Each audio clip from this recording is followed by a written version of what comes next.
TRS ఎమ్మెల్సీగా ప్రమాణ స్వీకారం చేశారు ఫరీదుద్దీన్. శాసన మండలి చైర్మన్ స్వామిగౌడ్ ఫరీదుద్దీన్ తో ప్రమాణ స్వీకారం చేయించారు. ఈ కార్యక్రమంలో మంత్రులు, ఎమ్మెల్యేలు పాల్గొన్నారు. ఎమ్మెల్సీగా అవకాశం కల్పించిన సీఎంకు థ్యాంక్స్ చెప్పారు ఫరీదుద్దీన్. పార్టీకే ప్రజలకు సేవ చేస్తానన్నారు. रूह से रायज किया गया है, वफादार और फरमाबरदार रहूंगा, हिंद के इख्तिदार आला और इसकी सालमियत को बरकरार रखूंगा और इस पर जो मेरे నన్ను ఎమ్మెల్సీ స్థానానికి ఎంపిక చేసినందుకు గౌరవ ముఖ్యమంత్రి కేసీఆర్ గారికి ఈ సందర్భంలో కృతజ్ఞతలు తెలియజేసుకుంటున్నాను.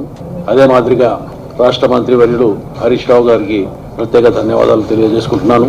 వారితో పాటే గౌరవ శాసనసభ్యులకు, గౌరవ శాసన మండలి సభ్యులకు అందరికీ ఈ స్థానానికి ఏకగ్రీవంగా ఎంపిక చేసినందుకు వారికి అందరికీ మనసారా కృతజ్ఞతలు తెలియజేసుకుంటున్నాను.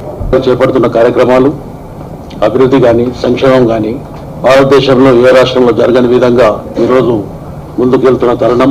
అందులో నాకు కూడా భాగ్యస్వామ్యం కల్పించినందుకు, మరి ఈ అవకాశం కల్పించినందుకు మరొకసారి నేను ధన్యవాదాలు తెలియజేసుకుంటూ